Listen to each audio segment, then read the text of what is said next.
चलिए, हमने यहाँ पर प्रारंभ किया था आधुनिक भारत का इतिहास, आधुनिक भारत का इतिहास।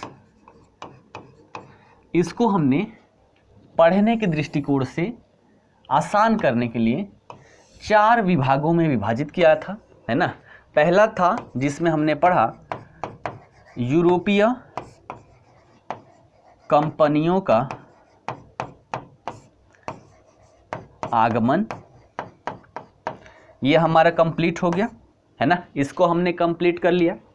उसके बाद हमने देखा इन कंपनियों में संघर्ष होता है और अंग्रेजी कंपनी यहाँ पर क्या होती है, महत्वपूर्ण सिद्ध होती है, फिर भारतीय क्षेत्रों पर अपना शासन स्थापित करती है। अर्थात दूसरा टॉपिक हमने देखा था ब्रिटिश शासन की स्थापना, ब्रिटिश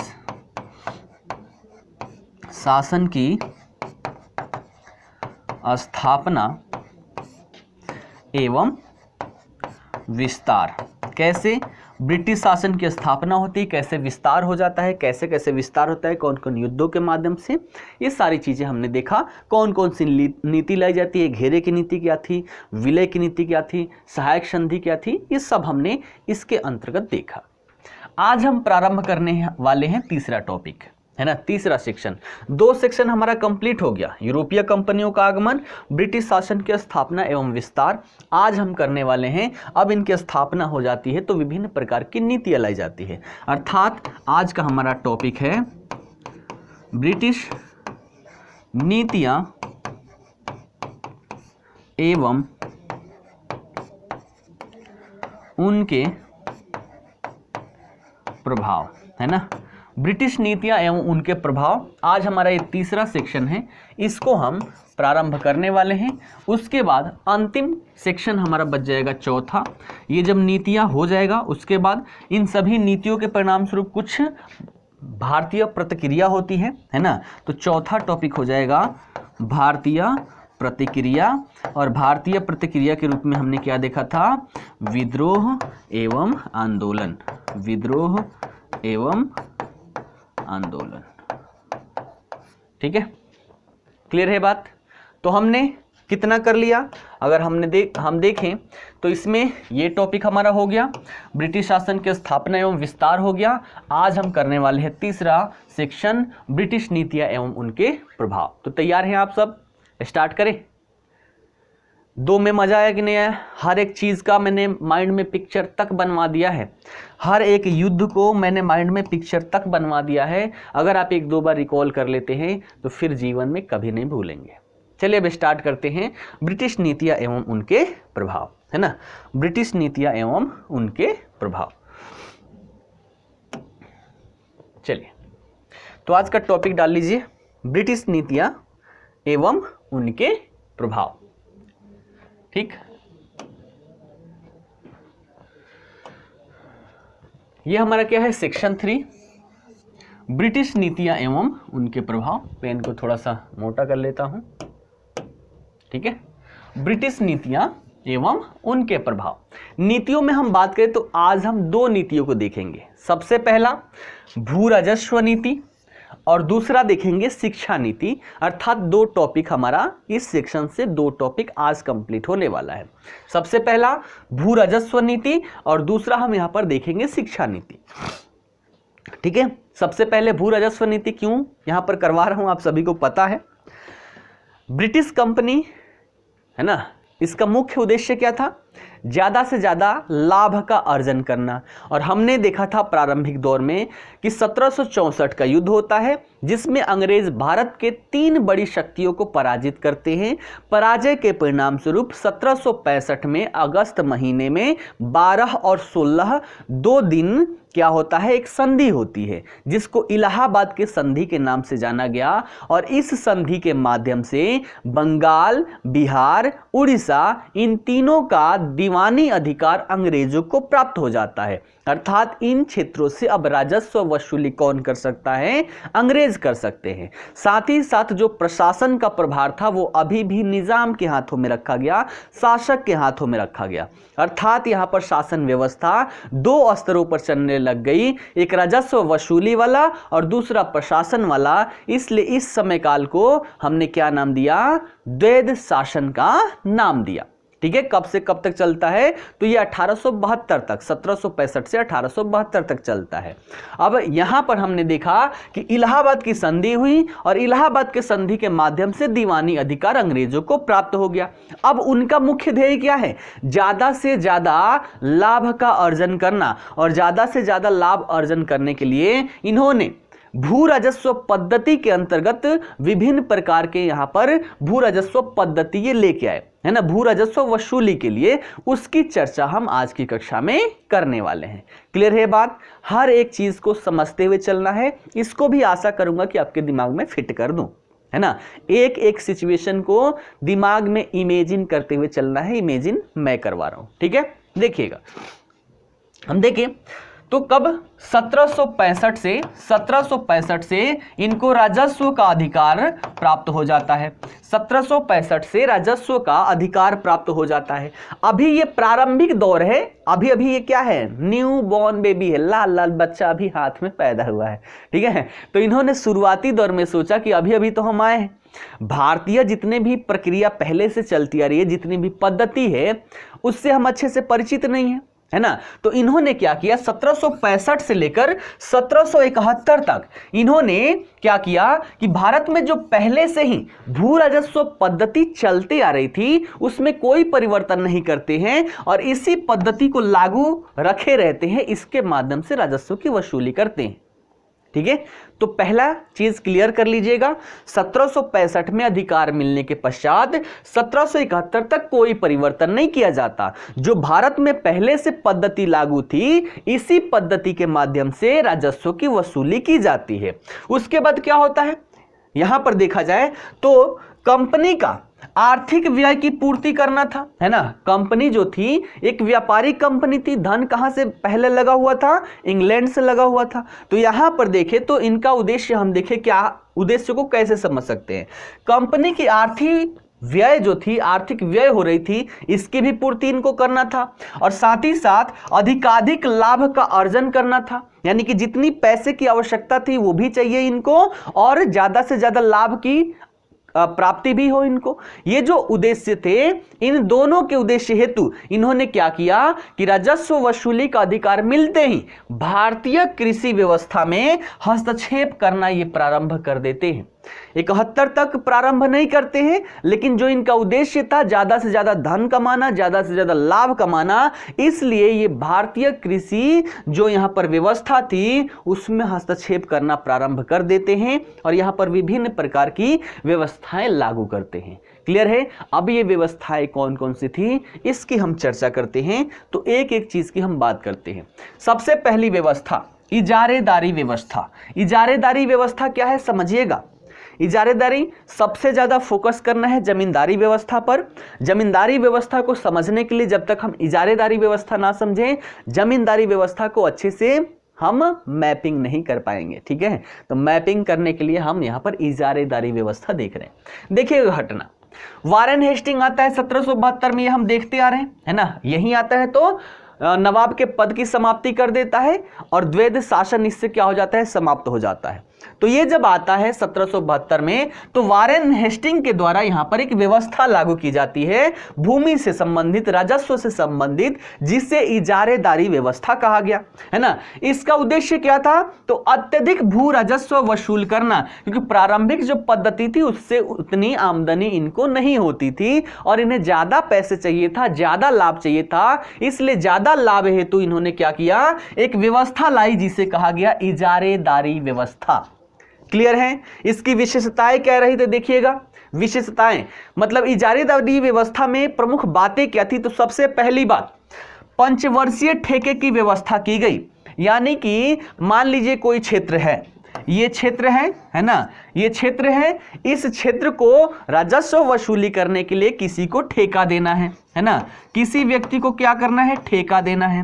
ठीक, तो ठेके की व्यवस्था की गई। ये ठेके कितने दिन के लिए, तो 5 वर्षों के लिए रखी गई कि भैया एक बार तुम्हें ठेका दे दिया तो 5 वर्षों तक तुम इस क्षेत्र से राजस्व वसूली करोगे और हमारे पास पहुंचाओगे, है ना। तो 5 वर्षीय ठेके की व्यवस्था कर दी गई, है ना। अब ये ठेका किसको दिया जाएगा, तो भैया यहां पर बोली लगाने की व्यवस्था कर दी गई कि जो जितना ज्यादा बोली लगाएगा उसको ठेका दिया जाएगा। बोली कैसे लगता है आपने देखा होगा, एक व्यक्ति ने कहा भैया 100 रुपए, है ना, दूसरी पीछे से आवाज आई 105 रुपए, फिर आगे से आवाज आती है 110 रुपए, करते करते ये कहां तक पहुंच जाता है। मान लीजिए अंदाजा यहां पर लगाया जाए, है ना, भूमि की जो क्षमता है इससे अधिकतम राजस्व वसूला जा सकता है 200 रुपए, है ना। एक एग्जाम्पल बता रहा हूं, अधिकतम राजस्व इस भूमि से 200 रुपए वसूला जाए तो कृषकों का कोई हानि नहीं होगा।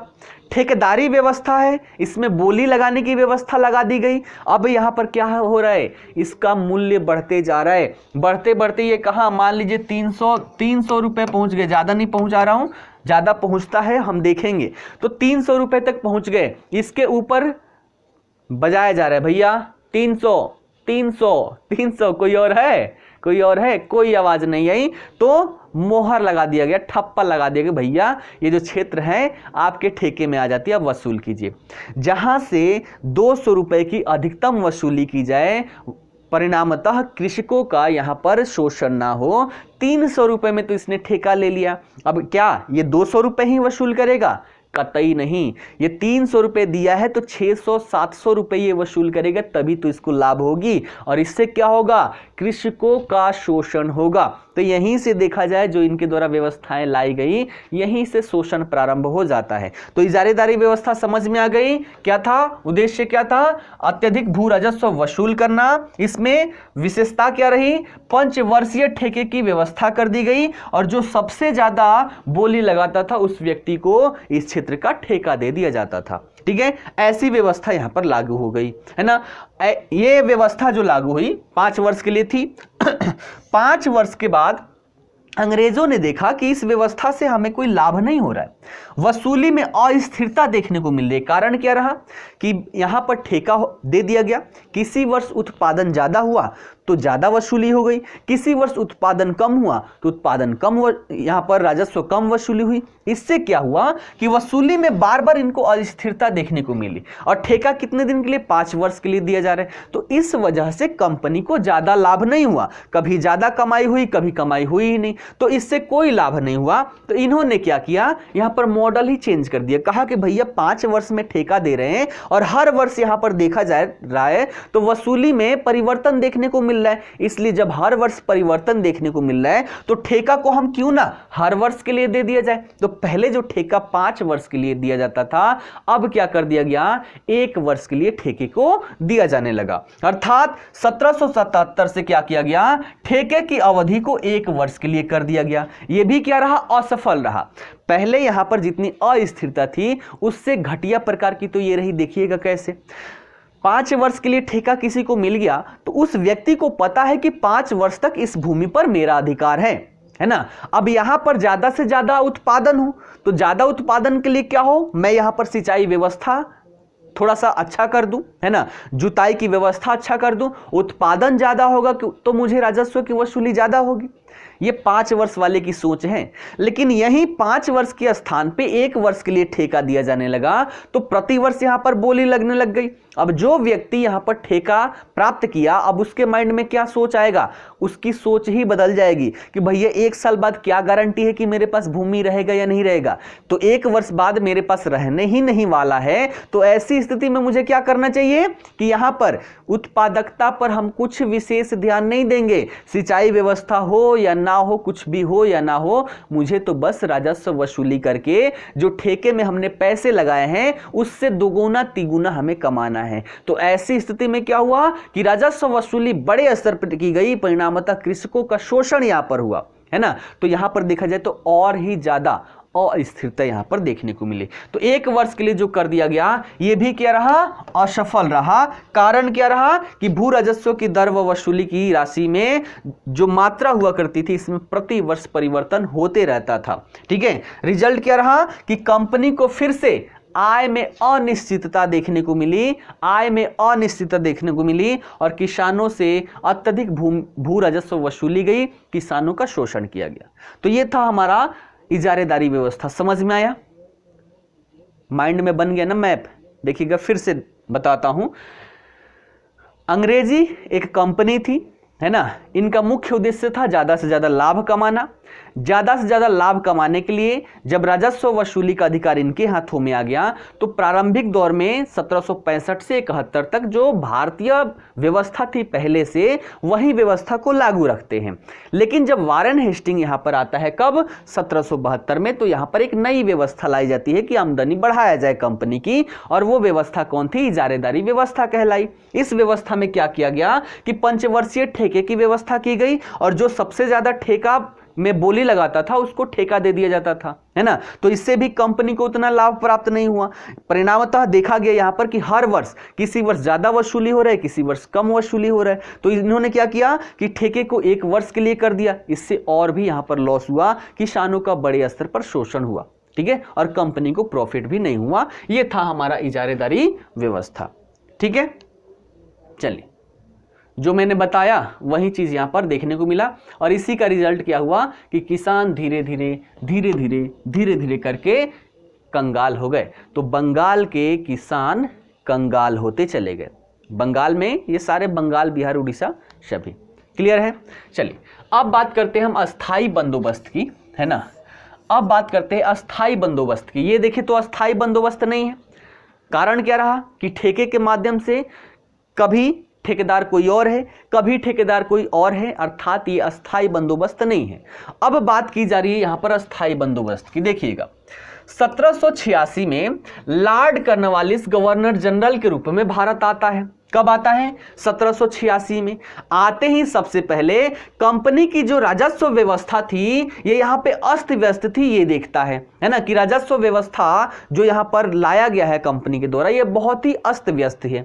ऐसी स्थिति में जो कंपनी के डायरेक्टर थे वहां से इसको भारत भेजने से पहले ही आदेश देते हैं कि भैया जाके सबसे पहले तुम्हें कोई कार्य करना है तो ये राजस्व व्यवस्था में जो अव्यवस्था फैली हुई है इसको सुधार करना है और तुम्हें अस्थाई बंदोबस्त करना है। तो निर्णय कहां से मिलता है, इंग्लैंड से ही इसको निर्देश देके भेजा जाता है। तो आते ही सबसे पहले इसके द्वारा अस्थाई बंदोबस्त किया जाता है। देखिएगा कैसे, है ना। यहां पर देखा जाए तो पहले क्या था, प्रतिवर्ष ठेका था, अब ठेके को हटाकर अस्थाई बंदोबस्त की बात की जा रही है। ठीक है, निर्देश दिया गया है। अब क्या करेगा, तो अस्थाई बंदोबस्त के लिए इसने क्या किया कि यहां पर एक व्यवस्था लेके आया जिसे कहा गया जमींदारी व्यवस्था, है ना। इसी को इस्तमरारी व्यवस्था कहते हैं या फिर इसी को अस्थाई बंदोबस्त व्यवस्था भी कहते हैं। तो तीनों टर्म आए, तीनों में घबराना नहीं है, तीनों की तीनों क्या है, एक है।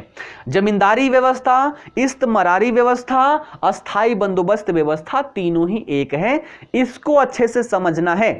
इस एक को, जमींदारी व्यवस्था को हम अच्छे से समझ गए तो बाकी हमारा रैयतवाड़ी व्यवस्था और महालवाड़ी व्यवस्था है, तीनों, इन दोनों को समझने में कोई भी मेहनत नहीं लगेगा। तो इसको अच्छे से समझना है, दिमाग में बैठा लेना है, खोपड़िया में बैठा लेना है। ठीक है, तो खोपड़ी अभी खोल लीजिए, मैं डाल रहा हूं, इसको वहां पर थोड़ा सा ट्रांसफर कीजिए। ठीक, चलिए देखिए 1790 में सबकी सहमति से, सबकी सहमति में क्यों, कौन कौन सबकी सहमति में है भैया, तो वहां के प्रधानमंत्री हैं, कौन, उस समय प्रधानमंत्री हुआ करते थे, पिट।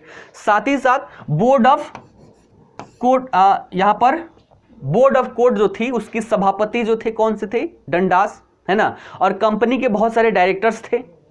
इन सभी लोगों के द्वारा यहां पर सहमति क्या बनी कि सहमति ये बनी कि ये जो जमींदारी व्यवस्था है ये व्यवस्था किसके साथ किया जाए, जमींदारों के साथ किया जाए, है ना। और कितने के लिए किया जाए, 10 वर्षों के लिए किया जाए। तो ये जो समझौता होगा जमींदारी व्यवस्था के अंतर्गत किसके बीच में, तो एक तो यहां हो गई कंपनी, ठीक है, यहां पर हो गए किसान। समझिएगा, मैं ग्राफ भी बनवा देता हूं आपके माइंड में, अब बोलने के चक्कर में किसान का किसान ही हो गया। बैग कहाँ से जाएगा, ये रहा। ठीक, इसका मैप बनाइएगा दिमाग में, जो कहानी यहां पर हुई उसकी मैप बनाइएगा। कंपनी यहां पर है ना, कंपनी को मिल गया है अधिकार राजस्व वसूली करने के, किससे, किसान से। भैया वसूली कौन करेगा, तो पहले इस्तमरारी व्यवस्था लाते हैं, कंपनी को इससे कोई लाभ नहीं होता, किसानों का शोषण होता है। अब जब ये यहां पर आता है ना, तो इसको क्या कहा गया कि भैया जाके सबसे पहले इस व्यवस्था को सुधार करना है, तुम्हें अस्थाई बंदोबस्त करना है, ऐसे व्यक्ति से करना है जो किसानों से राजस्व की वसूली करके हमारे पास तक पहुंचा दे, और ऐसा व्यक्ति हो जो अस्थाई समय के लिए हो, कम से कम 10 साल तो हो। तो यहां पर लाया गया जमींदारी व्यवस्था, और किससे किया गया समझौता, जिससे किया गया उस व्यक्ति को जमींदार कहा गया, उस व्यक्ति को जमींदार कहा गया। तो देखिएगा, कंपनी और किसान, किसान को राजस्व देना है, कंपनी को लेना है, जमींदार को बिचौलिए के रूप में रख दिया गया है ना। ये क्या करता था कि किसानों से राजस्व की वसूली करता था, और वसूली करके इसका जो भाग होता था 1/11 भाग वो रख लेता था, और 10/11 भाग कंपनी को पहुंचा देता था। यही था हमारा जमींदारी व्यवस्था। ठीक है, अब देखिए इसमें क्या क्या थी। यहां पर 1790 में ये समझौता हो गया है ना। ये निर्णय ले लिया गया कि 10 वर्ष के लिए समझौता किया जाए, और इसे 22 मार्च 1793 से अस्थायी कर दिया गया है ना। समझौता कब हो गया, 1990 में, और 22 मार्च 1793 से इसको क्या कर दिया गया, अस्थायी कर दिया गया, जमींदारी व्यवस्था लागू कर दिया गया। कहां कहां लागू हुआ, तो ये याद रखिएगा, प्रश्न में कई बार पूछे गए हैं। क्षेत्र देखिएगा, बंगाल, बिहार, उड़ीसा, उसके बाद बनारस और उत्तरी कर्नाटक। कौन कौन से क्षेत्र हैं, बंगाल, बिहार, उड़ीसा, बनारस और उत्तरी कर्नाटक। इन सभी क्षेत्रों में जमींदारी व्यवस्था लागू की गई। ये कितने क्षेत्र हैं, परसेंटेज भी पूछा गया है। तो ये जितने भी ब्रिटिश भारतीय क्षेत्र थे उसके 19% भाग पर जमींदारी व्यवस्था लागू की गई थी। ये बात याद रखिएगा। अब जमींदारी व्यवस्था को थोड़ा सा हम डिटेल में समझते हैं। समझ में आ गया, ग्राफ तो समझ में आ गया था। कंपनी और किसान के बीच में जमींदारों को बिचौलिए के रूप में रख दिया गया। अब इसके विशेषता क्या थी, देखिएगा, विशेषताओं की बात करते हैं, क्योंकि हम जो टॉपिक कर रहे हैं नाम क्या है, ब्रिटिश नीतियां। तो नीतियां क्या थी उसको समझना है, उसके प्रभाव क्या पड़े, अर्थात उसका रिजल्ट, लाभ, हानि, हर एक चीज पर हमें गौर फरमाना है। और गौर फरमा लेंगे तो फिर कोई भी क्वेश्चन पूछ ले, कोई दिक्कत नहीं होने वाला। ठीक, तो देखिएगा यहां पर विशेषताएं क्या थी, इस पर ध्यान दीजिएगा। सबसे पहली विशेषता यह थी कि पहले प्रारंभिक दौर में स्थिति क्या थी कि किसान जो थे वो भूमि के मालिक हुआ करते थे, मालिकाना हक था। अब ये मालिकाना हक किसानों से छीनकर जमींदारों को दे दी गई, अर्थात भूमि का स्थायी मालिक किसको बना दिया गया, जमींदार को बना दिया गया। पहली विशेषता है ना। इस पर और कैसे अधिकार दिए गए ये भी पूछा गया है, ये भी स्टेटमेंट के रूप में यूपीएससी में। तो ये जो अधिकार इनको दिया गया, इस पर इनका पैतृक और हस्तांतरणीय अधिकार था, अर्थात अगर कोई जमींदार है उसकी मृत्यु होती है और उसको जितनी भूमि स्थानांतरित की गई है या दी गई है जिसके लिए समझौता किया गया है, तो उस भूमि पर पैतृक अधिकार का मतलब यह हुआ कि पिताजी के मृत्यु के बाद जो पुत्र जी होंगे उनको वो अधिकार प्राप्त हो जाएगा, वो जमींदार साहब कहलाएंगे। अर्थात जमींदार का बेटा जमींदार कहलाएगा, राजा का बेटा राजा कहलाएगा। ठीक है, सुपर 30 का डायलॉग है। अब राजा का बेटा राजा नहीं होगा, लेकिन यहां पर क्या है, अधिकार दिया गया राजा के बेटा राजा। उसके बाद हस्तांतरणीय अधिकार, अर्थात मैं जमींदार हूं तो मैं अपने अधिकार को हस्तांतरित कर सकता हूं, किसी और को भी दे सकता हूं, आप में से किसी को हस्तांतरित कर सकता हूं, उसके बाद आप जमींदार कहलाने लग जाएंगे, मैं नॉर्मल व्यक्ति हो जाऊंगा। तो पहला प्रावधान समझ में आ गया। विशेषता क्या थी कि जमींदार को भूमि का स्थायी मालिक बना दिया गया, जिस पर पैतृक और हस्तांतरणीय अधिकार दोनों ही दे दिए गए।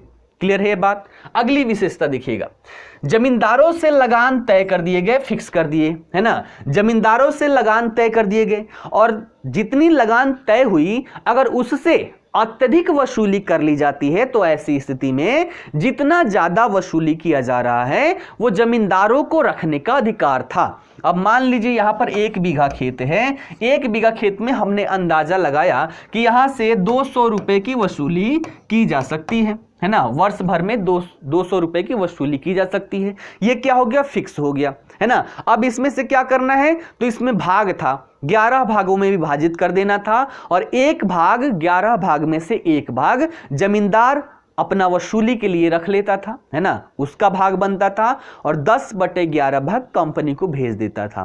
साथ ही साथ क्या था कि जो तय हुई, है ना, 200 रुपए तय हो गई, तो इससे अत्यधिक अगर वसूली कर ली जाती है तो वो जमींदार रख लेगा। अब ये तो उनके लिए बल्ले बल्ले हो गया, उनको किसान के डेवलपमेंट से कोई मतलब नहीं है, भैया मर मर के यहाँ पर कार्य कर रहा है या अच्छे से कार्य कर रहा है, इनको कोई मतलब नहीं है। कोशिश करेंगे कि 200 है, हम यहाँ पर 400 की वसूली कर लें, 400, 600, 800 जितना ज़्यादा हो जाए वो सब तो अपना ही है। तो यहाँ पर ये जो अधिकार दिया गया ना, तय की गई रकम से अत्यधिक वसूली पर वो रखने का जो अधिकार दे दिया गया, ये किसानों का बहुत बड़े स्तर पर शोषण किया, है ना। ये हमेशा प्रयास करते थे कि 200 रुपए यहाँ पर फिक्स है, तो 200 रुपए में से 1/11 भाग तो हमारा है ही, इसमें भाग तो है ही, इसके अतिरिक्त भी हम जितना वसूल कर ले, जितना ज़्यादा उतना ज़्यादा हम धनवान होते चले जाएंगे। और आप देखेंगे भी कि ये धनवान होते चले जाते हैं, फिर गांव छोड़कर शहरों में जाके बस जाते हैं। इन सब की चर्चा भी आगे है। तो ये समझ में आ गया, दूसरा प्रावधान समझ में आ गया कि लगान जो थी जमींदारों से कंपनी ने तय कर लिया, उससे अत्यधिक वसूली पर जमींदार को उस पैसे को रखने का अधिकार था। ठीक, चलिए राजस्व के बंटवारा की बात करें तो 10/11 भाग कंपनी को जाता था और 1/11 भाग जमींदार को जाता था। 10/11 भाग कंपनी को, 1/11 भाग जमींदार को। क्लियर है।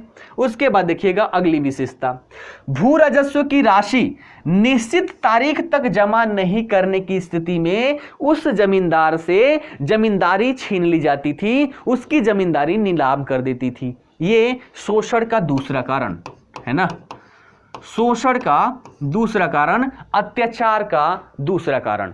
पहला था इसमें तो केवल शोषण देख रहे हैं, इसकी वजह से शोषण में इसने क्या कर दिया, अत्याचार को जोड़ दिया। तय सीमा थी कि भैया इतने तारीख तक, सूर्य के ढलने से पहले अगर तुम राजस्व वसूली करके मुझे नहीं दिए तो तुम्हारी जमींदारी नीलाम कर दी जाएगी। ऐसी स्थिति में ये भी क्या थे, एक तो मन यहीं से बढ़ गया था ज़्यादा वसूल करने के लिए, और साथ ही साथ इनकी मजबूरी भी थी कि भैया अगर हम समय से यहाँ पर जमींदार जो राजस्व है वसूली करके नहीं पहुँचाए तो हमारी जमींदारी नीलाम कर दी जाएगी। परिणामतः अगर किसानों के द्वारा राजस्व नहीं दिया जाता था तो इनके द्वारा अत्याचार किया जाता था, उन पर अत्याचार करके जबरदस्ती वसूला जाता था। ठीक है, तो अत्याचार को बढ़ावा देने में ये वाला जो लाइन है इसने महत्वपूर्ण भूमिका निभाई। कौन सा, निश्चित तारीख पर अगर रकम जमा नहीं की जाती है तो उनसे राजस्व का अधिकार जो था, जमींदारी का अधिकार था, उसको नीलाम कर दिया जाता था। ये बात क्लियर है। तो चारों विशेषताएं बहुत सारी हैं, लेकिन हमारे एग्जाम के दृष्टिकोण से ये 4 हैं, और बाकी जितनी भी विशेषताएं हैं वो इसी से निकल जाती हैं। तो ये 4 चीजें याद रखिएगा, सारी चीजें क्लियर हो जाएगी। तो विशेषताएं क्लियर है, आगे बढ़ें, बताइएगा एक बार, आगे बढ़ें, डाउट लेके नहीं चलना है ना। क्लियर है, बढ़े आगे।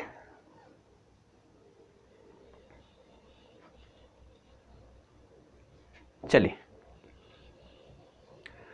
अब देखिएगा इसका रिजल्ट क्या हुआ, शॉर्ट में यहां समझते हैं, रिजल्ट थोड़ा सा डिटेल में अभी आगे देखना है।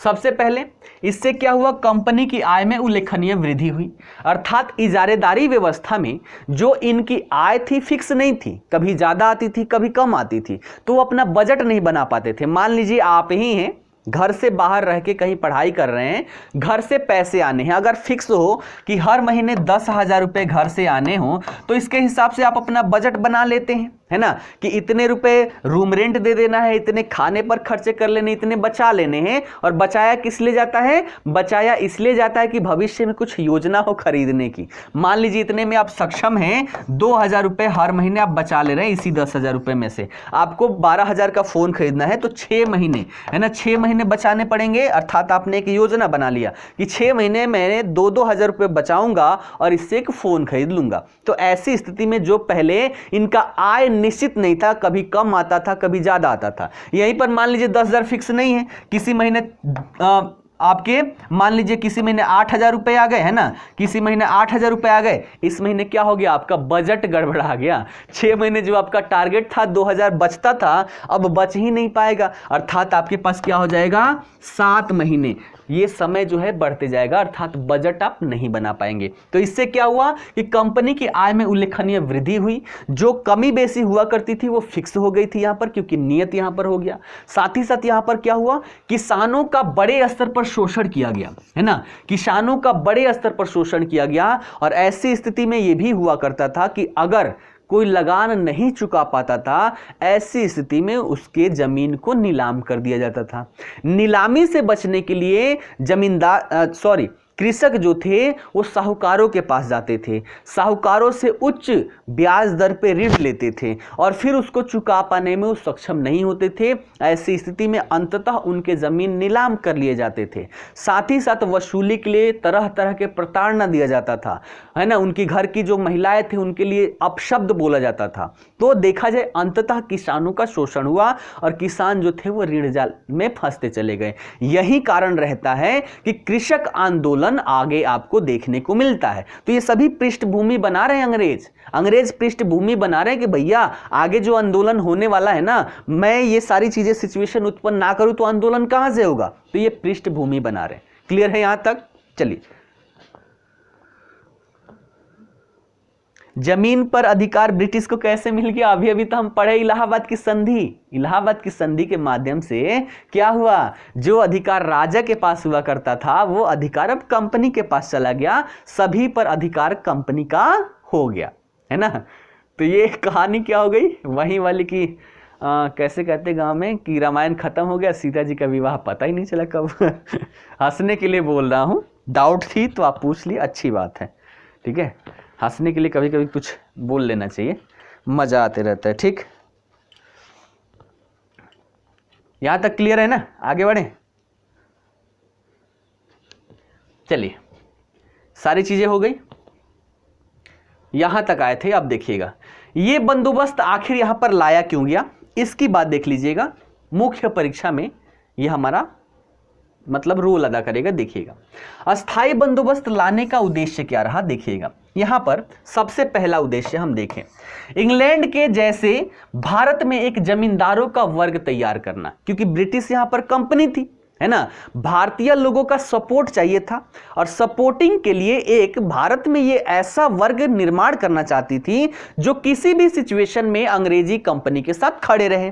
इसके लिए इन्होंने क्या किया कि जमींदार को यहां पर एक वर्ग के रूप में डेवलप किया और इसको थोड़ा सा लालच दे दिया। लालच क्या, तो यही वाला हमने दिया है ना, कौन सा था, ये दूसरा वाला लाइन कि लगान तय से अत्यधिक वसूली पर क्या होगा, वो क्या कर लेंगे, वो उस रकम को रख लेंगे। ये लालच था। क्यों, क्योंकि इनको ऐसे वर्ग बनाने थे, ऐसे वर्ग निर्मित करने थे भारत में जो किसी भी सिचुएशन में अंग्रेजों के साथ खड़े रहे। इसके लिए भले ही कुछ हम लोभ दे दे, फायदा दे दे, तो फायदा वो दूसरे वाले लाइन में हमने देख लिया, उन्होंने फायदा दिया और इसका बाद असर कहां हुआ, तो यहां पर जिस वर्ग का निर्माण करना चाहते थे, जमींदार वर्ग का, जो इनका सपोर्टिंग सिद्ध हो, सपोर्ट करें, वो जमींदार वर्गों का निर्माण इन्होंने कर लिया इसके माध्यम से। ठीक है। दूसरा, कंपनी की आय में वृद्धि करना। तो दो उद्देश्य याद रखिएगा, पहला उद्देश्य था कंपनी की आय में वृद्धि करना और दूसरा उद्देश्य क्या था कि भारत में एक ऐसे वर्ग का निर्माण कर लेना जो भारत में ब्रिटिश कंपनी का किसी भी सिचुएशन में साथ दे, है ना, जैसा वो बोले हाँ जी सर जी आप ही हैं सब, अरे सरकार सब तो आप ही हैं, तो इस प्रकार से सपोर्ट करे। क्लियर है ये बात? तो लाने का उद्देश्य ये रहा। आगे देखिएगा, अब इसका प्रभाव क्या हुआ, नीतियां एवं प्रभाव पढ़ रहे हैं तो प्रभाव जानना भी बहुत ही आवश्यक है। जमींदारी व्यवस्था लागू करने का प्रभाव क्या हुआ, तो पहले लाभ की बात कर लेते हैं, फिर हानि की बात करेंगे, किसको लाभ हुआ किसको हानि हुआ। तो लाभ की बात करें, सबसे पहले यहां पर देखें तो जमींदारों का सबसे ज्यादा लाभ हुआ।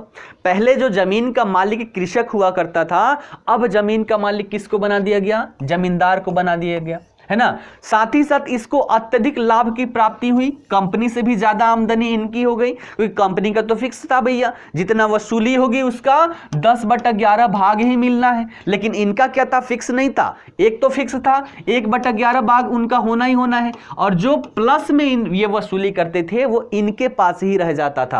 अर्थात सबसे ज्यादा लाभ किसको हुआ, जमींदारों को हुआ। इन सब से क्या हुआ कि धीरे धीरे कालांतर में जमींदार अत्यधिक समृद्ध होते चले गए, और समृद्धि जैसे ही बढ़ती है ना, जो आवश्यक वस्तु है उसकी मांग में भी परिवर्तन देखने को मिलती है। 10 रुपए थे तो ठेले पर जाके पूरी सब्जी खा लिया करते थे 10 रुपए में, अब आमदनी हो गई 100 रुपए, थोड़ा सा अच्छे बड़े वाले ठेले पर जाके छोले भटूरे खा रहे हैं मक्खन लगवा के, उससे ज्यादा हो गए 1000 रुपए की आमदनी होने लग गई। तो अब रेस्टोरेंट में जाके क्या कर रहे हैं, वही छोले भटूरे खा रहे हैं। अर्थात यहां पर विलासिता जो है वो धीरे धीरे बढ़ती जा रही है। यही स्थिति इनके साथ हुआ। ये क्या हुआ कि अत्यधिक, इससे क्या हुआ, इनकी कमाई जो थी कमाई बढ़ गई, बढ़ने के साथ ही धीरे धीरे ये अत्यधिक समृद्ध होते चले गए, धनवान होते चले गए, और सुखमय जीवन इन्होंने देखा। पैसे आ गए तो थोड़े से शहर में आके घूम आए, शहर में आके घूमे, देखे भैया ये तो बड़ा अजीब है, गांव में ऐसे हम जीवन यापन करते हैं, यहाँ इतनी सारी सुविधाएं हैं। अब इनको मजा आ गया, इसलिए ये गांव छोड़कर शहरों में आकर बसने लग गए ताकि जीवन इनका सुखमय हो।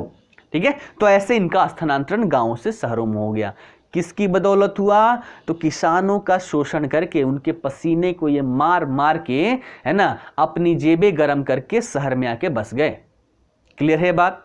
चलिए और देखिएगा कंपनी को कैसे इसमें लाभ हुआ, है ना। कंपनी को कैसे लाभ हुआ, तो सबसे पहला उद्देश्य क्या था, एक तो कम इनकी आमदनी तो बड़ी बड़ी थी, सबसे पहला उद्देश्य कि एक ऐसे वर्ग की प्राप्ति करना जो हर परिस्थिति में इनका साथ निभाए, ऐसे वर्ग का निर्माण इनके द्वारा कर दिया गया जमींदार वर्ग के रूप में। तो पहला यहां पर लाभ क्या हुआ कि वैसा वर्ग जो उनके लिए सपोर्टिव हो उसका यहां पर निर्माण कर दिया गया।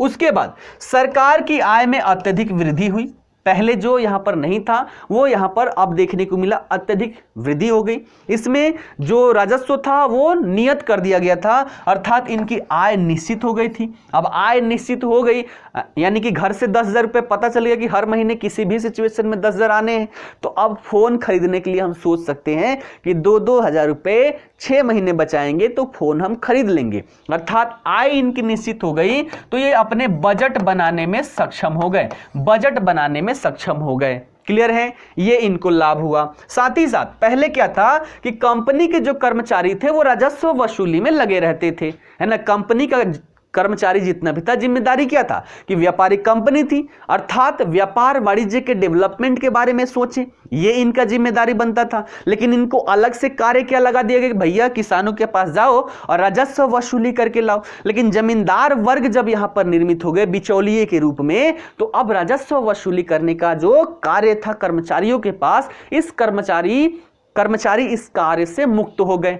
अब मुक्त हो गए तो क्या करेंगे, अब जो उनका मुख्य कार्य था कंपनी के व्यापार वाणिज्य में अपनी हिस्सेदारी दिखाना, अब ये इस पर ध्यान लगा पाए, है ना। तो इससे क्या हुआ कि समय मिल पाया, और समय मिलने से व्यापार पर ये अपने अत्यधिक ध्यान लगा पाए। ये सारी चीजें यहां पर देखने को मिली, कंपनी के लिए यहां पर लाभ हुआ। क्लियर है।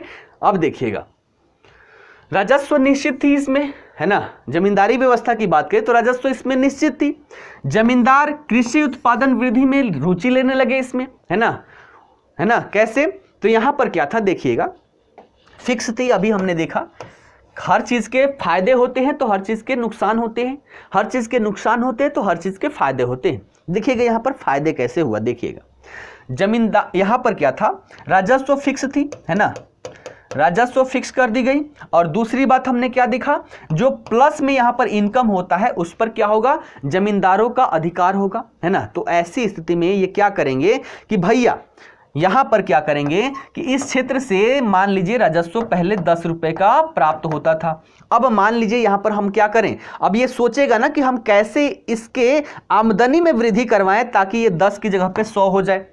तो इसके लिए इसके द्वारा विशेष ध्यान दिया जाने लगा, अर्थात यहाँ पर कुछ कृषि कार्य करवा दिए, है ना, कुछ सिखा दिए कि भैया उर्वरक का प्रयोग करो। तो इन सब से क्या हुआ कि जमींदार उत्पादन में, कृषि उत्पादन में वृद्धि करवाने के चक्कर में रुचि लेने लग गए। इससे क्या हुआ, कृषि उत्पादन में वृद्धि हुई, कृषि उत्पादन में वृद्धि हुई और इससे क्या हुआ, कृषि का उत्पादन जब अत्यधिक होगा तो व्यापार एवं उद्योग में भी प्रगति देखने को मिलेगी। लेकिन यहां पर देखा जाए तो देखिएगा, कृषि उत्पादन में वृद्धि होती है, उत्पादकता में वृद्धि नहीं होती। ये क्या करवाते हैं कि ऐसे इसमें सिंचाई व्यवस्था और उर्वरक का प्रयोग ना करके ये क्या करवाते हैं कि पहले इतने क्षेत्र में 10 रुपए की कमाई होती थी, अब जंगल को और कटवा के और क्षेत्र बढ़वा दिए और बढ़वा दिए और बढ़वा दिए, अर्थात कृषि क्षेत्र में विस्तार हुआ, उत्पादकता यहां पर नहीं बढ़ी, उत्पादकता निम्न रही।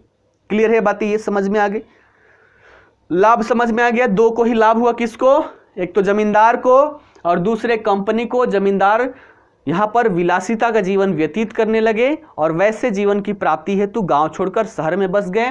कंपनी को एक ऐसे वर्ग की प्राप्ति हो गई जो हर एक सिचुएशन में कंपनी की साथ दें, साथ ही साथ इनकी आमदनी भी बढ़ गई और निश्चित हो गई। परिणामतः ये अपने बजट बनाने में सक्षम हो गए और इनके जो अधिकारी पहले राजस्व वसूली में लगे रहते थे उनको उस कार्य से मुक्ति मिल जाती है। परिणामतः ये अपने कार्य पर विशेष फोकस कर पाते हैं। तो ये सारी चीजें हमने देखा, क्लियर है। चलिए आगे बढ़ते हैं। ये तो हमने लाभ देख लिया, अब हानि की भी बात कर लें कि हानि किसकी होती है। आप सभी को पता चल गया होगा कि हानि किसको होगी। हानि यहां पर व्यक्ति के साथ साथ और भी सिचुएशन पर देखने को मिलती है। देखिएगा कैसे। सबसे पहले यहां पर हानि के रूप में देखें तो सबसे अत्यधिक हानि अगर किसी की हुई वो क्या हुई, कृषकों की। कैसे हुई, तो यहां पर जमींदार क्या किए, ज्यादा से ज्यादा अपनी आमदनी को बढ़ाने के लिए क्या किए, कृषकों का शोषण किए। 100 रुपए यहां से वसूल किए जाने थे तो 100 रुपए फिक्स थे, इससे ज्यादा जो भी आमदनी होगा उनके पास रह जाएगा। तो 100 के स्थान पर इनके द्वारा 150, 200 रुपए का वसूली किया गया। ऐसी स्थिति में जितना उत्पादन होता था वो सारे तो ये टैक्स के रूप में ही दे देते थे। इनके खाने के लिए यहां पर क्या होता था, खाने के लिए खाद्यान्न भी यहां पर नहीं बचता था। अर्थात बड़े स्तर पर क्या होता था, यहां पर शोषण। 100 रुपए की जगह पे 200 रुपए की मांग करने पर अगर ना दिया जाए तो ये धमकी भी देते थे कि भैया अगर नहीं दोगे तो अगली बार से ये जमीन तुम्हारी नहीं रहेगी, किसी और को दे देंगे। अब गरीब किसान, उसके पास यही तो है जीवन यापन करने के लिए, क्या करेगा बेचारा। अब इसके पास उत्पादन उतना नहीं हुआ, पहुंच गया 200 रुपए के लिए साहूकार जी के पास कि हे साहूकार महोदय मुझे 200 रुपए की आवश्यकता है, आप 200 रुपए दें।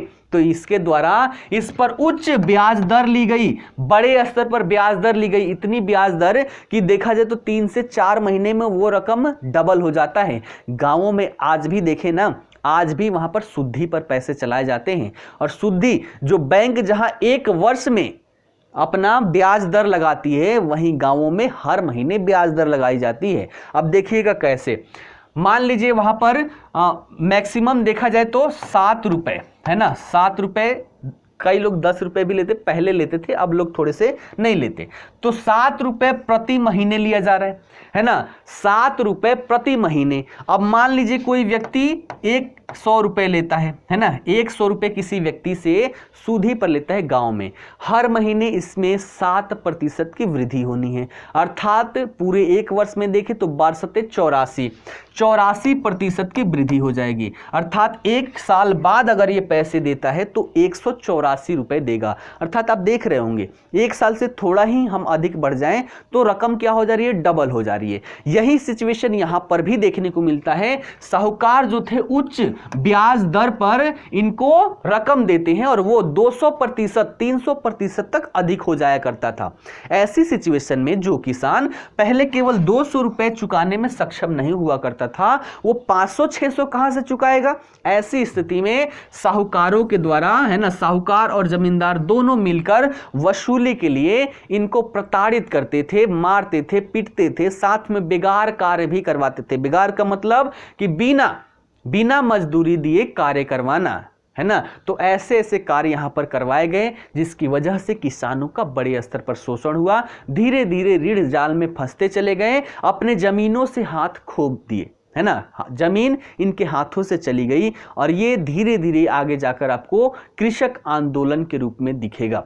तो पहले देखें तो विभिन्न प्रकार के अलग अलग जनजातियों के द्वारा आंदोलन देखने को मिला, अलग अलग छोटे छोटे क्षेत्रों में आंदोलन देखने को मिला, लेकिन सबका सम्मिलित रूप आप सभी को 1857 में देखने को मिलता है।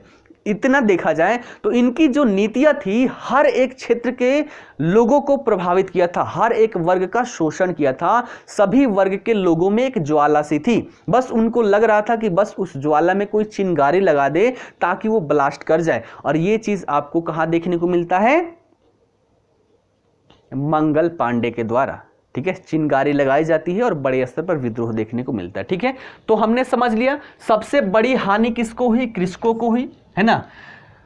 देखिएगा क्या हुआ कृषकों के साथ। तो किसानों के जो परंपरागत अधिकार थे, जो भूमि पर उनके परंपरागत अधिकार थे, कहते थे कि ये भूमि हमारी थी, वो भूमि इनसे छीन ली गई, परंपरागत अधिकार इनसे छीन लिए गए। और वो किसान जो पहले भूमि के मालिक कहलाया करते थे, अब केवल कृषक मजदूर बन के रह जाते हैं।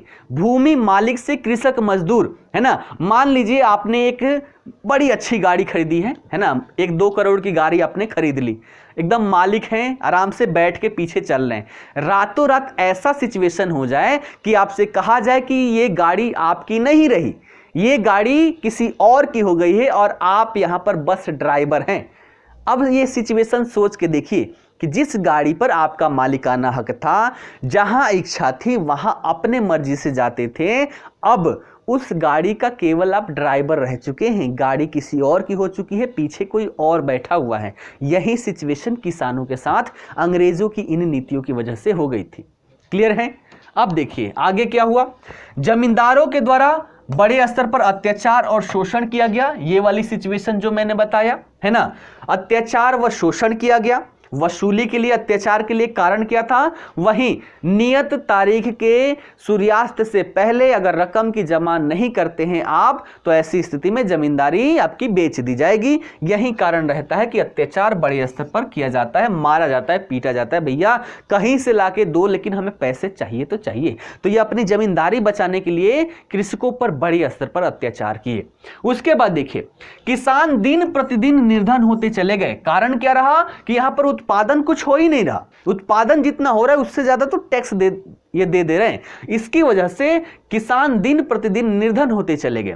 सरकार और जमींदार के विरुद्ध असंतोष इनके मन में भावना जागृत होने लग गई, है ना। निर्धन होते चले गए, शोषण होते चला गया, परिणामतः सरकार और जमींदारों के प्रति इनके मन में असंतोष की भावना जागृत होने लगी। और यही असंतोष क्या था?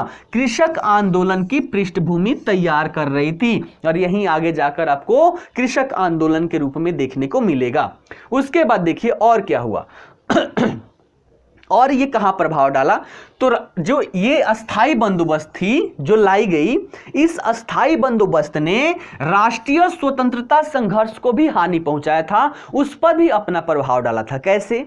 तो आपने पढ़ा होगा 1857 की क्रांति ही हम देख लें तो इसमें विभिन्न प्रकार के ऐसे वर्ग जो अंग्रेजों की गुलामी किया करते थे। जमींदार वर्ग क्या थे? चाटुकारिता करते थे यहां पर, है ना।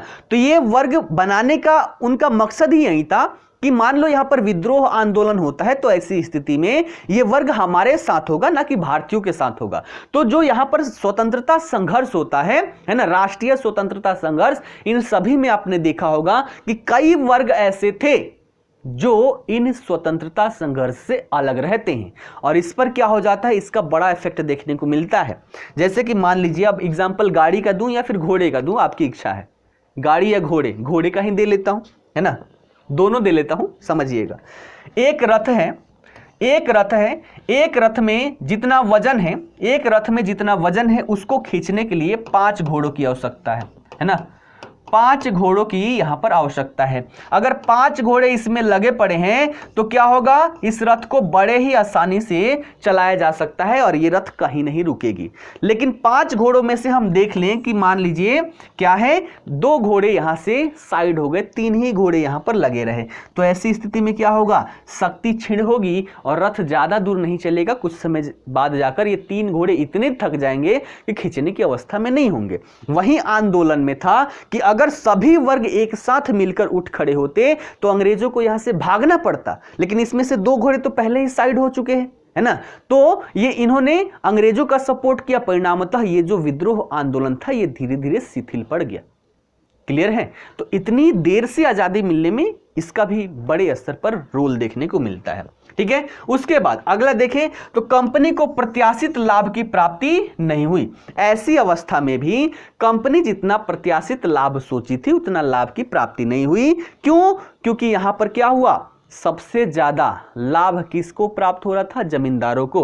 उत्पादन में वृद्धि, अत्यधिक कमाई जमींदारों के पास हुई, है ना।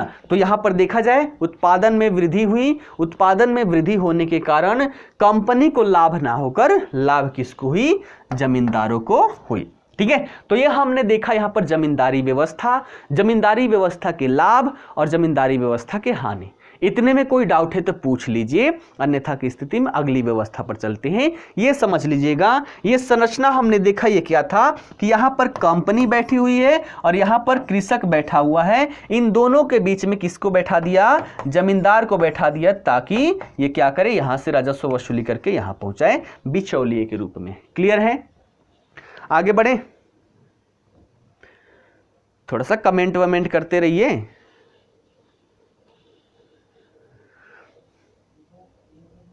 चलिए, कोई डाउट नहीं है, कोई डाउट नहीं है। चलिए आगे बढ़ते हैं, थोड़ा सा पानी पी लें, जरूरी है।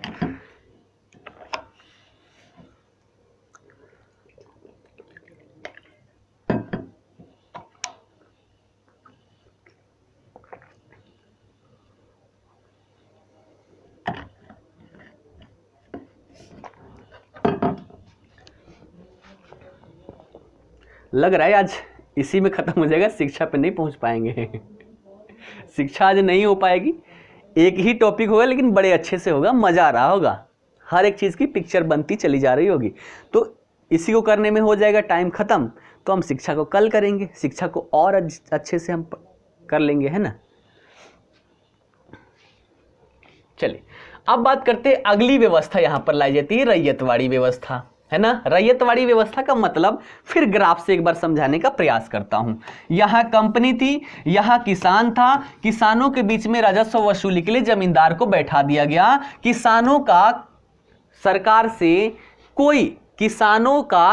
से कोई प्रत्यक्ष संबंध नहीं था, क्योंकि जमींदार थे, ये किसानों के पास जाते थे, वसूली करके कंपनी को दे देते थे।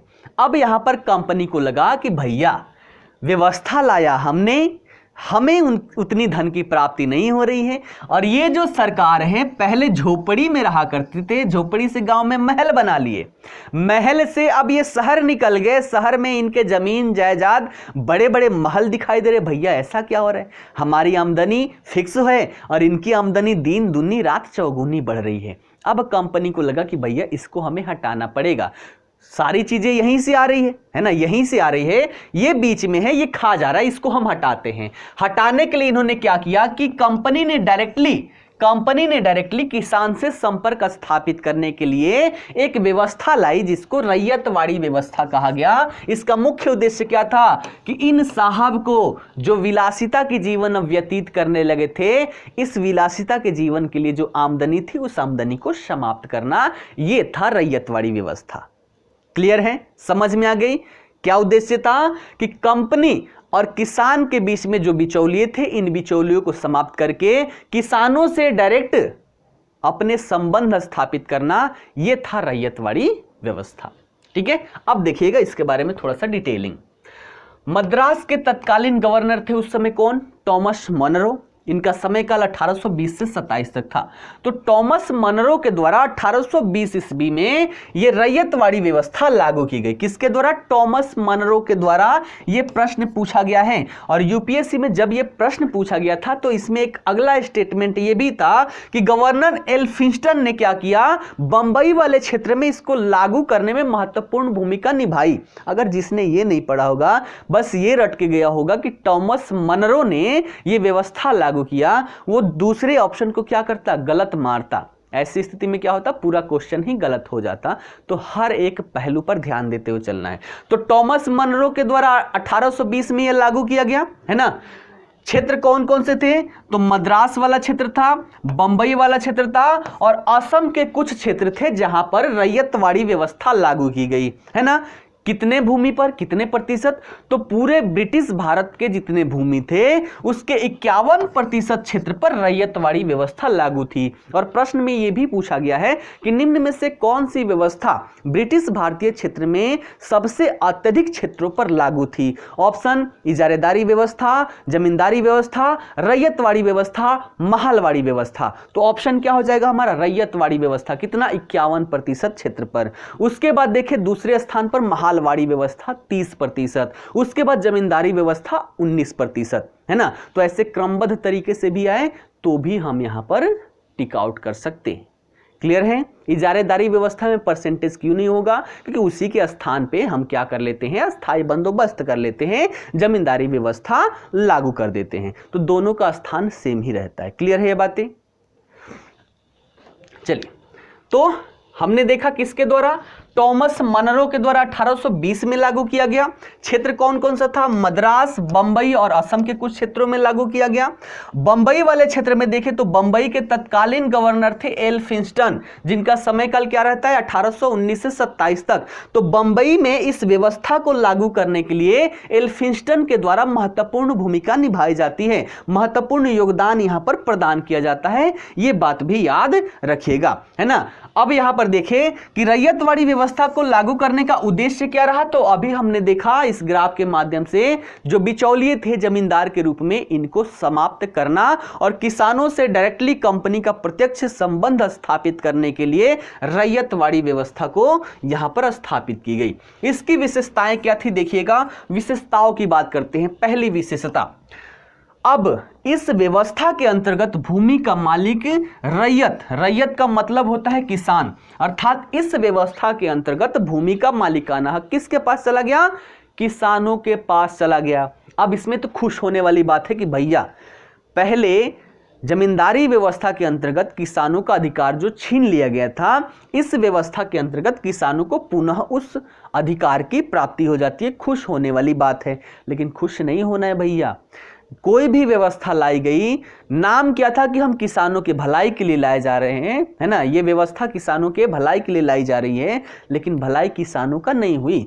पहले जो जमींदारों के द्वारा शोषण किया जाता था, अब यहां पर वही शोषण कंपनी के अधिकारियों द्वारा प्रारंभ कर दिया जाता है। देखिएगा कैसे, है ना। तो यहां पर पहला विशेषता क्या था कि भूमि का मालिक अब किसान बन गए।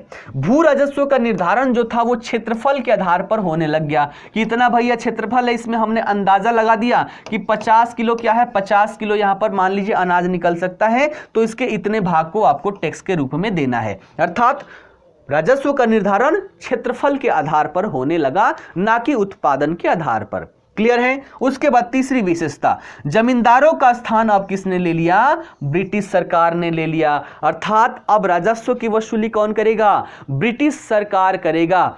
अब ब्रिटिश सरकार खुद आकर थोड़ा ना करेगी, है ना। ब्रिटेन से प्रधानमंत्री जी थोड़ा ना आएंगे, वहां की महारानी थोड़ा ना आएंगी कि आके यहां पर क्या करें? राजस्व की वसूली करें। वसूली करने के लिए यहां पर अधिकारी रखेगा। अब जमींदारों का स्थान जो था वो ब्रिटिश कंपनी के अधिकारियों ने ले लिया। अब इन्होंने देखा कि भैया जमींदार पहले से ही कमा कमा के फ्लैट पे फ्लैट खरीदे जा रहे हैं, विलासिता का जीवन व्यतीत कर रहे, कुछ ना कुछ तो इसमें था। तो इसमें जितने भी थे अब वो भी वही सारी चीजें अपनाने लग गए। अत्यधिक यहाँ पर शोषण किया जाने लग गया, जबरदस्ती। यहाँ पर अभी हमने देखा कि क्षेत्रफल के आधार पर, है ना, क्षेत्रफल के आधार पर राजस्व निर्धारण किया जाता था और इनको क्या करना है? ज्यादा से ज्यादा आमदनी की प्राप्ति करना है। तो मान लीजिए यहाँ पर अधिकतम जो टैक्स है, राजस्व है, वो मान लीजिए कि यहां पर 50 रुपए हो सकता है, तो जबरदस्ती इनके द्वारा अत्यधिक रेट यहां पर लगाई जाती थी, है ना। अंदाजा लगाएगा कि 50 रुपए यहां पर अधिकारी के ऐसे कैसे 50 रुपए कैसे, यहां से 500 रुपए वसूली हो सकता है। तो इस 50 रुपए की जगह पे जबरदस्ती कितने लगा दिए कि इतने क्षेत्रफल पर 500 रुपए की वसूली करनी है। तो ये क्या हो गया? शोषण हो गया। ठीक है, जो पहले जमींदार करते थे अब वहीं ब्रिटिश अधिकारी करने लग गए। क्लियर है? सबका इमेज लगाना है कि ऐसे कैसे 50 रुपए नहीं 500 रुपए यहां से वसूले जा सकते हैं। ठीक है, तो यहाँ पर जबरदस्ती हुआ। ठीक है, वही सारी चीजें यहाँ पर मैंने लिखी है। हानि क्या क्या हुआ तो देखिएगा। सबसे पहला हानि कि अधिक लाभ कमाने के लिए मनमाने ढंग से भू राजस्व का निर्धारण किया गया, अर्थात जहां से 50 रुपए की औकात थी कि इतनी भू राजस्व वसूली जा सकती है जिससे कृषकों का कोई भी हानि ना हो, वहां से जबरदस्ती 50 से अत्यधिक यहां पर वसूला गया, निर्धारण कर दिया गया। अब निर्धारित हो गया अर्थात किसानों को तो यहां से देना ही देना है, चाहे कहीं से भी दे, कर्जे लेके दें या फिर घर बेच के, जमीन बेच के, कहीं से दे, लेकिन दें। ठीक है, उसके बाद किसानों को बलपूर्वक खेत जोतने के लिए बाध्य किया जाता था। यह सिचुएशन देखिएगा। अब यहां पर एक क्षेत्र है ना, यहां पर एक क्षेत्र है, इतना बड़ा क्षेत्र है, यहां से टैक्स ज्यादा से ज्यादा 100 रुपए वसूले जा सकते हैं, है ना। अब यहां पर क्या किया जा रहा है, किसानों से क्या किया जा रहा है। अब किसान यहां पर 100 रुपये अगर हो तो कोई भी किसान खुशी से यहां पर कृषि कार्य करेगा, लेकिन इन्होंने क्या कहा कि भैया यहां से हम 250 रुपये वसूलेंगे, 250 रुपये आना चाहिए। और 250 रुपये देखें तो पूरा कमाई होता है इस क्षेत्र का, 250 रुपये कमाई होता है और 250 रुपये इनके द्वारा निर्धारित किया गया। ऐसे में किसान पीछे हट जाता था कि भैया हमको नहीं चाहिए खेत, हम कृषि नहीं करेंगे। जबरदस्ती कैसे नहीं करोगे, करना पड़ेगा। जबरदस्ती, किसान की इच्छा ना होते हुए भी इनसे जबरदस्ती इस खेत पर कार्य करवाया जाने लगा, तो शोषण का स्वरूप यहां पर बदल गया। शोषण तो यहां पर हो ही रहा है। क्लियर है बात, ये समझ में आ गया। तो यहां की हानि क्या थी कि किसानों को बलपूर्वक खेत जोतने के लिए यहां पर बाध्य किया जाने लगा। उसके बाद अगला, समय पर लगान नहीं देने की स्थिति में भूमि से किसानों को बेदखल कर दिया जाता था। पहले जो ये अधिकार जमींदारों के पास था, अब अधिकारियों के पास आ गया। समय से अगर लगान नहीं दिया, 250 रुपये फिक्स कर दिया, जहां पर 250 रुपये पूरी आमदनी है, तो पूरी आमदनी अगर नहीं देते हो तो हम तुमसे जमीन भी छीन लेंगे। ऐसे ऐसे यहां पर शोषण किया गया। फिर देखिएगा, लगान वसूलने वाले कर्मचारियों के द्वारा दुर्व्यवहार भी यहां पर किया जाता था। जैसे जमींदार करते थे लगान वसूली के दौरान, वही समस्या यहां पर देखने को मिली और अंग्रेज अधिकारियों के द्वारा यहां पर भी दुर्व्यवहार किया जाने लगा किसानों का। क्लियर है, तो ये सभी इसके हानि के रूप में देख सकते हैं। लाभ क्या है यहां पर, किसका लाभ है ना।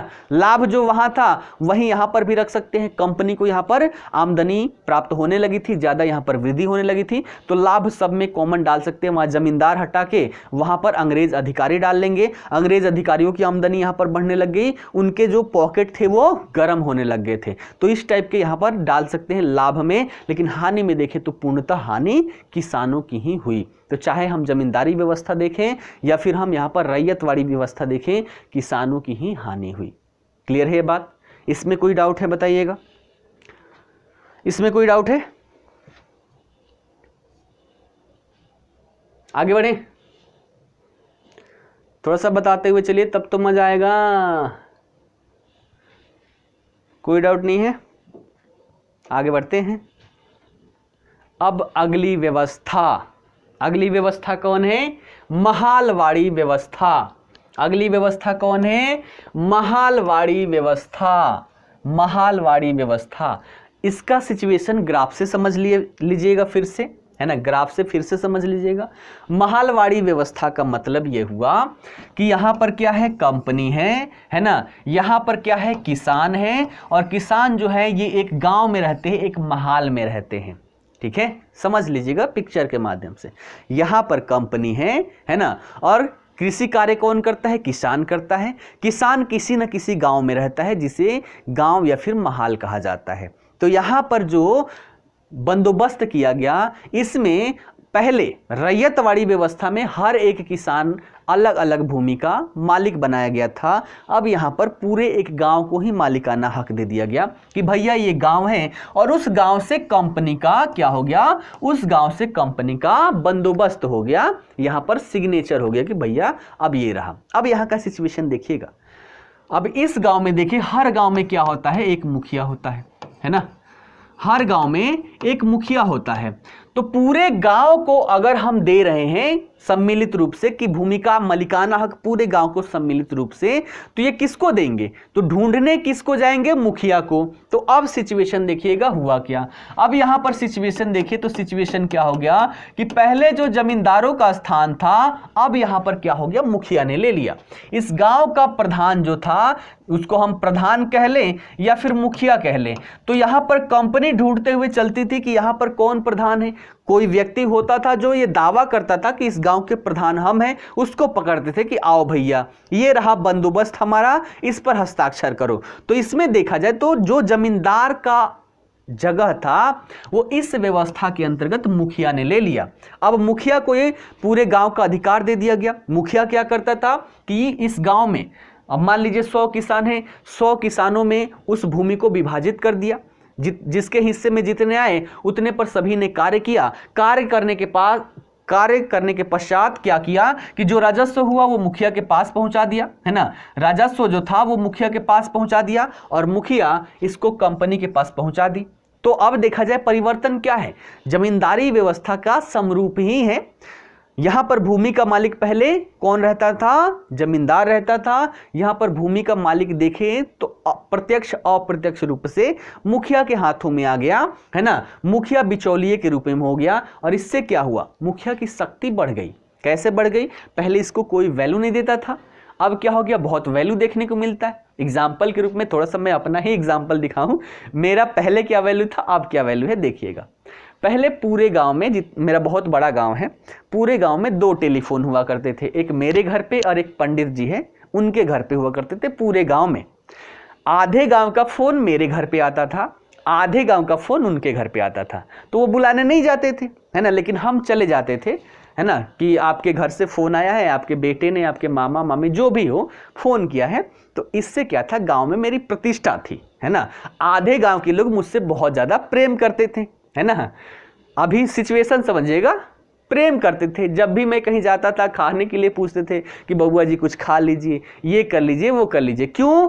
क्योंकि ये प्रेम जो था मुझसे ना होकर टेलीफोन से हुआ करता था, है ना। अगर प्रेम नहीं होता तो मैं उनको बुलाने नहीं जाता कि आपके ये व्यक्ति हैं, उन्होंने कॉल किया है। तो प्रेम, ये बात बाद में समझ में आई जब फोन आ गया, ठीक है। तो टेलीफोन जब था तो सबके फोन मेरे यहाँ आते थे, तो प्रतिष्ठा मेरी बनी हुई थी। लेकिन धीरे धीरे जैसे मोबाइल आने लग गया, सबके पास मोबाइल फोन आने लग गया, मेरी जो पहले वैल्यूएशन थी बबुआ जी वाली, वो वैल्यूएशन धीरे धीरे डाउन होती चली गई। कारण क्या रहा कि पहले जो यूज में आता था मेरा फोन, अब उस फोन की उनकी आवश्यकता नहीं रही, इसलिए अब बबुआ जी से कोई खाने के लिए नहीं पूछा करता था। यही सिचुएशन यहां पर हम देख सकते हैं, ठीक। बाइक की बात करें या टीवी की भी बात करें तो पूरे गांव में 4 बाइक थी, जिसमें से एक मेरी थी।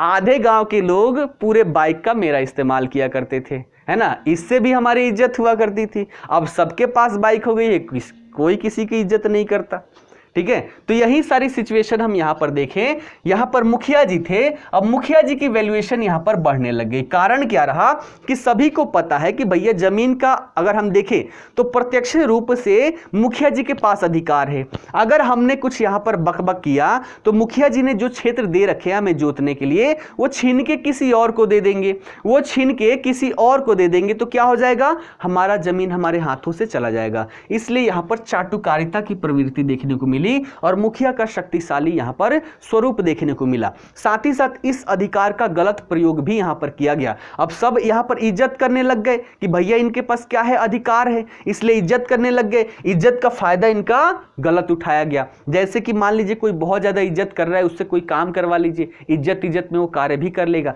तो ऐसे इस प्रकार के बिगाड़ी भी मुखिया के द्वारा करवाया जाने लगा। तो मुखिया अब यहां पर धीरे धीरे क्या हो गया, शक्तिशाली हो गया। ये स्वरूप यहां पर समझ सकते हैं। क्लियर है। तो कंपनी और किसान के बीच में अब मुखिया को बैठा दिया गया। ये बातें समझ में आ गई। चलिए अब देखिएगा, यहां पर मुखिया को भी ये अधिकार दिया गया था कि अगर कोई व्यक्ति लगान अदा नहीं करता है तो ऐसी स्थिति में आप उसको भूमि से बेदखल कर देते थे। यानी कि ये क्या था, डर पैदा कर दिया, भैया नहीं दोगे, जमीन से बेदखल कर देंगे। इसलिए डर की वातावरण पैदा करने के लिए यह हथियार उसको दिया जा चुका था। लगान निर्धारण जो था ये संपूर्ण गांव के उत्पादन के आधार पर होता था। एक गांव में जितनी भूमि है जिस पर यहां पर ये बंदोबस्त लागू की गई, उस गांव से कितना उत्पादन होता था, उस उत्पादन के आधार पर यहां पर लगान निर्धारित किया जाता था। और इस व्यवस्था के अंतर्गत देखें तो पूरे ब्रिटिश भारतीय क्षेत्र का 30% क्षेत्र आया करता था, जिसमें कौन कौन सा था, तो हमारा मध्य प्रांत था, आगरा था और पंजाब वाला क्षेत्र था। इन सभी क्षेत्रों में ये व्यवस्था, महालवाड़ी व्यवस्था लागू की गई थी। ये बात क्लियर है। अब इसमें दोष क्या था, दोष समझ लीजिए, है ना। लाभ में देखें तो वही कंपनी का लाभ होगा और मुखिया का लाभ यहां पर होने लग जाएगा, ये बात याद रखिएगा।